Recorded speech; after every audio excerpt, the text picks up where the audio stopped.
ডক্সি A capsule হলো doxycycline গ্রুপের একটি অ্যান্টিবায়োটিক ওষুধ। এই ওষুধের দাম 2 টাকা হলেও এটি শরীরের বিভিন্ন ব্যাকটেরিয়াজনিত সংক্রমণের বিভিন্ন সমস্যায় দেওয়া হয়।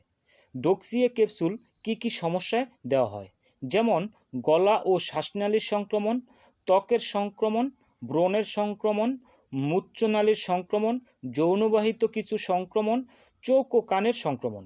কিছু ক্ষেত্রে টাইফয়েড বা অন্যান্য ব্যাকটেরিয়াল সংক্রমণে দেওয়া হয়। কিভাবে খেতে হয়? এটা দিনে 1 থেকে 3 বার খেতে হয় খাওয়ার পরে। ডক্সি এ খেলে বমি বমি ভাব, বমি, পেট ব্যথা, ডায়রিয়া এবং সূর্যের আলোতে ত্বকের সমস্যা দেখা দিতে পারে।